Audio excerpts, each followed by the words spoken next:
Schumer, this talk about election security has revived discussions of the SAVE Act, which you have said you oppose. Proponents of it say that it's, to have ID, you have to prove U.S. citizenship to be able to vote. Though some of the claims they make, to be clear, are overstated. We know there's not widespread election fraud. But polling does suggest, there's a new Pew Research poll, that 95% of Republicans, but also 71% of Democrats like this idea. So why do you not? It's Jim Crow 2.0. And I called it Jim Crow 2.0, and the right wing went nuts all over the internet. That's because they know it's true. What they're trying to do here is the same thing that was done in the South for decades to prevent people of color from voting. For instance, if you change, you're a woman who got married and changed your last name, you won't be able to show ID and you'll be discriminated against. If you can't find a birth certificate or a proper ID, you'll be discriminated against. This is vicious and nasty. And I said to our Republican colleagues, it will not pass the Senate. You will not get a single Democratic vote in the Senate. We're not reviving Jim Crow all over the country. Leader Schumer, you recently called the SAVE Act Jim Crow. Can you explain how it's Jim Crow to require an ID to vote in elections, to drive a car, to purchase alcohol, go to the DMV? Any comment on that? Leader Schumer, you said you're on the same page as... What do you think? Should we restore normal order in the Senate and actually go back to the standing filibuster? You said that you're sending a proposal over there. Don't engage in that kind of hyperbole, because we're living in the year 2026, and when you start bringing up Jim Crow 2.0, you're trying to harken back to a time that most people recognize. No, we're not living in those times now. Of course, we've got our troubles, but we're not doing. Don't do that, because that's playing right into Trump's hands. Was I right in saying that? And yes, and you're factually right. It's this thing that he's trying to do with not conceding elections. That it's not primarily a racial issue. Not everything is primarily a racial issue. It has racial overtones, as does everything in this country. But yes, you're right. It's foolish to make it about that. And it's also foolish because Biden used that exact phrase about voting in Georgia. And then they did polling after that next election came up. And even the black folks said, we had no problem voting. So, like you say, don't engage in the kind of hyperbole that's just going to bite you in the ass. I mean, just take a look here. Favorite photo ID to vote. You got 95% of Republicans, pretty much all of them, but even 71% of Democrats favor photo ID to vote. So again, Nicki Minaj posting that on X, and what you see is that the American people, actually, it's not really all that controversial. The American people are with Nicki Minaj, whether they are Republican or even if they are Democrats. We're talking about 7 in 10 Democrats agreeing with Nicki Minaj that you, in fact, should show a photo ID to vote. What's the racial breakdown? Okay, what's the racial breakdown on this, right? Because I think a lot of people make the argument that people of color, non-white Americans, have a harder time procuring a photo ID to vote. But even here, take a look here. Favorite photo ID to vote. 85% of white people favor it. 82% of Latino. 76% of black Americans favor it. So the bottom line is this. Voter ID is not controversial in this country. A photo ID to vote is not controversial in this country. It is not controversial by party, and it is not controversial by race. The vast majority of Americans agree with Nicki Minaj that, in fact, you should have a photo ID to be able to vote. What is amazing is the same party that thinks a child can possess the ability to understand having their genitals removed doesn't think a black man can figure out how to get an ID. How can you be in that party? So this idea that a voter ID is Jim Crow 2.0, I believe this is a recycled old Maxine Waters trope. I think she was the first to come out there and raise her rickety hand and say that. So this goes to show how sad Hit 'em Up Chuck is, that he has had to resort back. He's going back about 12 years now during the Dreamer conversation. And really, this has nothing to do with helping Black people who are going to have their vote suppressed because of their inability to get an ID, which they already have, and a birth certificate, which they've already been issued. No, this is all about using Black people and the perceived so-called suppression of Black people so that they can quietly usher in their preferred minority group to the front of the line. And the preferred minority group is now illegals from whatever stripe they come from. As long as they're illegal, that's the preferred minority group. So they want us marching in the front so that they can sneak them up the back. And what is really sad for us, and which should be an eye opener and certainly gets my spidey senses going, is the fact that the poll has said that both Democrat, Republican, and when they broke it down by racial group, there was really not significant difference. Everybody has a majority of people that accept this. So the difficulty with codifying this says that it is not the people who don't want it, it's the actual politicians who don't want it. Ann Coulter wrote that book, Adios America. And in Adios America, she showed surveys and polling for more than 25 years that said Americans wanted legal immigration reduced to 500,000 a year. And that was it. And we have never been able to elect a group of people who can actually enact what we want. So if they will not work on behalf of the American people have got to start asking, well, who is it that you are working for? Because we have begged for years for you to do this and you won't do it.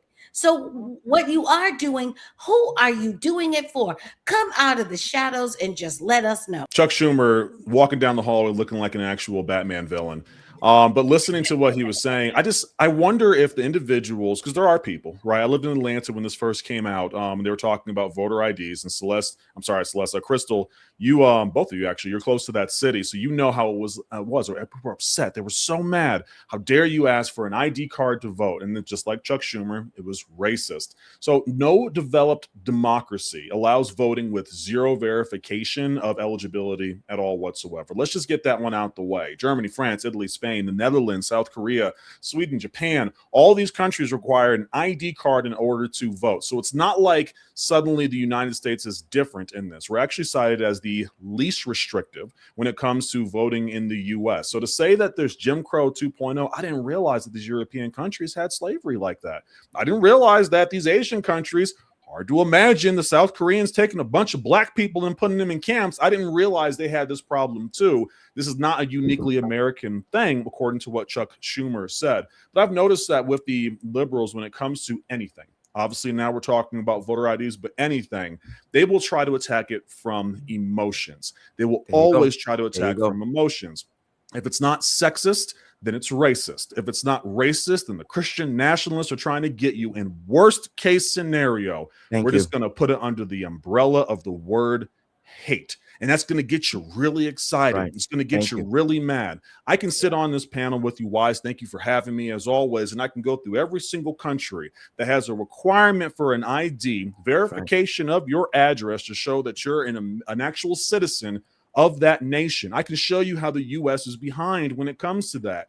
You can even have these stats on the screen that show us the percentage of the white Americans, the black Americans, the left and the right. And all that exhaustive information showcasing that, one, we are different and behind the rest of the world. Two, this is not something that is directly targeted towards a specific populace. And three, this is something that helps a secure, safe election. You can say all of that. And I bet you someone will still call you a house slave and say that you're tap dancing for the white man, because people have not been able to get past their own emotional boundaries and have a critical conversation with someone that they've been told by the powers that be, the ones that you're actually tap dancing for, that you're supposed to just hate us. No, we're I think traitors is the word that we got called today. I always love being here, Wise. Thank you. We get called these names for having a rational conversation. No one's screaming, no one's yelling, no one's cursing, but I have a feeling you probably would listen. You know, I told you, I did a video on my channel not too long ago of where Army Horowitz went out and asked white liberal Americans over at Berkeley University. Yep. Back in, I want to say this was around 2017, 2018, somewhere around there. And he asked them about, do you think it's racist to ask for ID? And they said yes, because Black people don't know first of all, Black people can't afford an ID. Black people don't know how to get to the place to get an ID. They don't. In fact, Black people don't have internet. I don't know what I'm using to be on this stream right now because I'm Black and I don't know what I'm using because clearly Black people ain't even supposed to have an internet. We don't have a computer. We don't know how to maneuver on a computer to apply for anything. We don't know where the DMV office is. And they said all of these things, and then they went to the Black people and said to Black people, do you know these things? And when Army's asking these questions, the Black people are like, are you punking us? Is somebody about to jump out and say punked? Because why you keep asking us these questions? Of course we know how to do these things. Of course we know how to get an ID. Of course we know. What do you mean? The reason why it was 76%, it's because more indoctrination.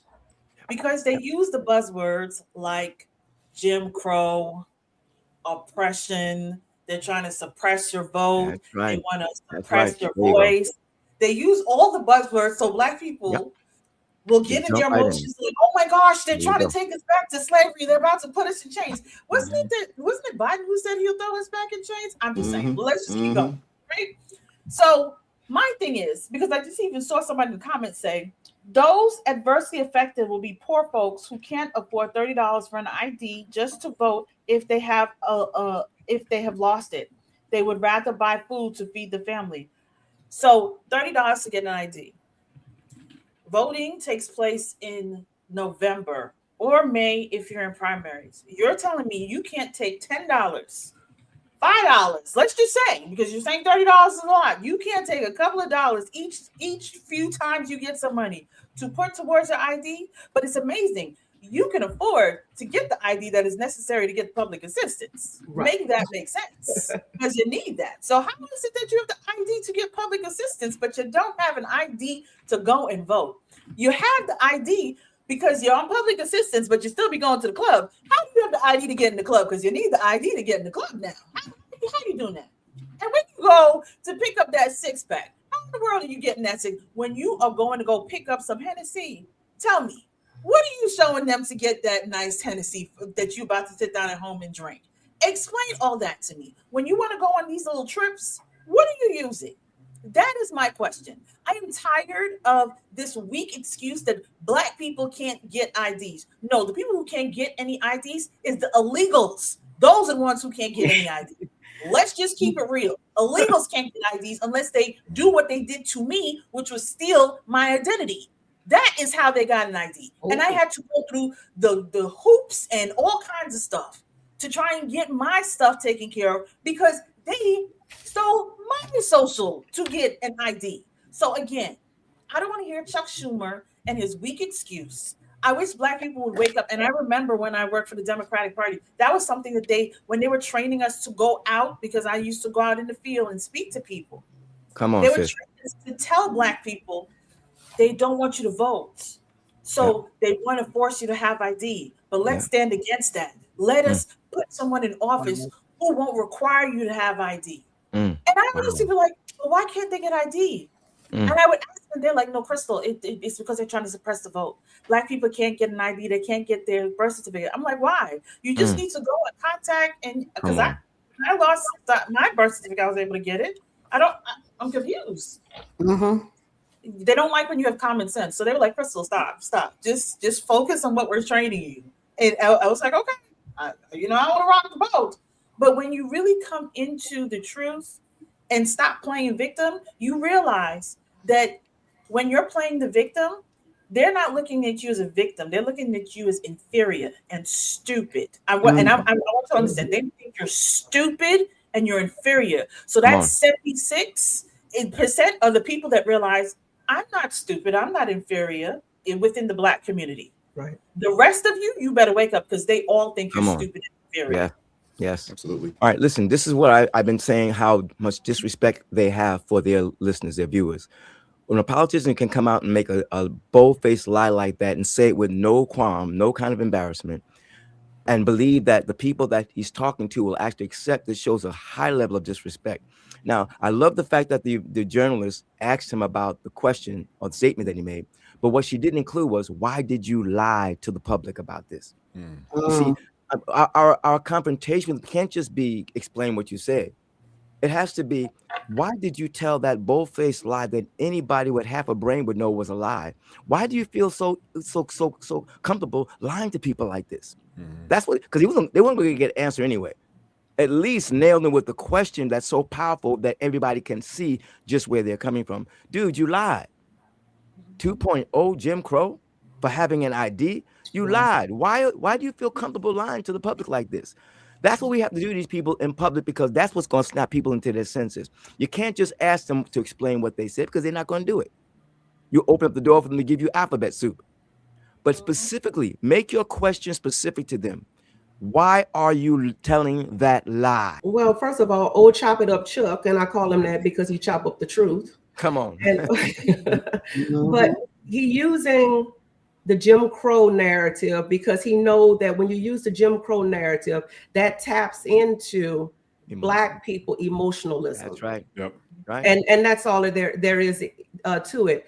They constantly use Black people to push whatever agenda they need to push. They use Black people to push the, I'm trying to use YouTube friendly language. They use Black people to push the alphabet agenda. That's right. Put them at the forefront, using the struggles of Black people to get them where they needed to go. Right. Now they're using Black people to push this illegal migrant agenda. Because as Crystal said, we know that they don't have an ID. That's right. We know they don't have an ID. So that's the voting base. They are, in fact, the new slave. That's right. And that's just what it is.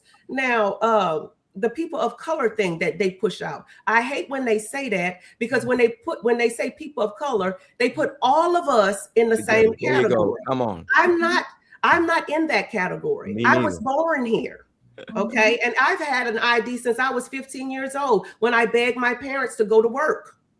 Okay, so I've always had an ID. And what Black person, please put your hand up in the comment section. What Black person don't have an ID? JJ down the street, the homeless man that digs in the trash can. When I'm feeling a little giving, I go and give him $5. The first thing JJ do is go to the liquor store and present his ID and buy his liquor. So that poor man thing can go. They can miss me with that. Come on. Everybody has an ID. We need an ID for everything we do. To get on a plane, you need an ID to drive your vehicle. You need an ID when you are buying tickets. You need elderly people need ID so they can get their Medicare. Everyone has an ID in the Black community. So if Black people are co-signing on what old Chop It Up Chuck is saying, then if you co-signing on it, and we know that they believe that we are stupid, but if you co-signing on it, then they right. You believe we stupid. Yes. You know what I'm saying? You are stupid if you co-signing on it, because at this point in time, you're not thinking for yourself. You're allowing them to think for you. And that's all I got to say about it. Excellent. I got a question. Is this a form of taxation without representation? I mean, here we have polls that the majority of Americans want this passed. Last I checked, the politicians work for us. They are supposed to be our voice in Congress. That's right. Is this a case or a form of taxation without representation? We're paying all these taxes, but yet we got people not representing the will of the people. Right. Wise, I hate to be the bearer of bad news. We've had taxation without representation for a long time. If you look at the tax the average American pays, and you go back to the Boston Tea Party, we'd have had a revolution 10 times over by the standards that we initially started as a country. And this is just another example of it. I think it is when it comes to a voter ID, because right now, no American can confidently and objectively say, yep, I believe that our voting system is 100% perfect. There's no issues with it at all whatsoever. And I believe the only people who voted are people who are actually citizens of this country. If you can't say that, I don't care which color flag that you fly, left or the right, I don't really care. If you can't say that, then you are so unbelievably brainwashed, it's unreal. And if you're someone who also says that having these ID cards is suddenly a gateway to such worse things that are going to happen, then again, you're ignoring reality. We are not the only country in this entire planet that has said maybe we should have an ID card to vote. We're actually very behind on that case. We haven't seen a rise of fascism in other countries across the world have had ID cards for their voting. We haven't seen these countries disintegrate because they had an ID card for voting. And to I almost called you Miller for Christ. To Speak's point, you got an ID card, right? Try to leave your house for just a week. Try it for a week and see what happens to you. Don't have an ID card anywhere you go. Nowhere that you go. Try that, and you'll realize, oh no, everyone has an ID card. But to Crystal's point, our favorite disabled, her words, not mine, our mentally disabled Supreme Court justice who's up there, that's the way that they look at Black people. As less, as unable, as incapable. They say this directly to your face, and at the same time, and you hear it, you're like, oh my gosh, yes, I really am incapable. Oh my gosh, you're right. I can't figure this out on my own. Thank you, master. Thank you for letting me know exactly who I am. What do you need from me? Should I touch my toes or start dancing? You let me know. I've got a brand new pair of knee pads. I've been waiting to utilize them because what I'm going to do is hear your talking point, and I'm going to argue violently against anybody else who tries to talk to me about it. I like the emotions. I don't like rationality. I like feeling upset. I don't like being correct. And they don't need to tell people that they have to break the filibuster to do this. This is wildly popular, and it's popular on both sides of the aisle. This could be done easily. They don't want to do it, and they're showing they don't want to do it. And the American people can no longer tolerate that, because you cannot have a piece of legislation for which the rationale is that popular, and you so-called horse trading and fighting just to get it over the finish line. I don't believe it. I don't believe it. I want to hear from you guys in the comment sections. Hit the like button, share the video, subscribe to the channel, turn the notifications on to all so you never miss an upload. Consider joining the ARP family, or you can buy your brother a coffee. That link's in the description box below. Join us Tuesday, Friday for ARP in the morning, 9:30 a.m. Eastern Standard Time. And if it's your first time in the chat, please let us know so we can properly welcome you to the show. And as always, keep God first. Stay prayed up. We'll catch up with you all next time. Peace. It is God who arms me with strength. Yeah, I'm battle ready. He trains my hands for battle. My heart stays steady. But thanks be to God, He gives us the victory. Through my Lord Jesus Christ, fear can't live in me. I was down to the dirt, red clay on my shoes, old pain in my shirt, oh so bruised. And the Lord hit my chest, kicked air from my breath, put power in my step.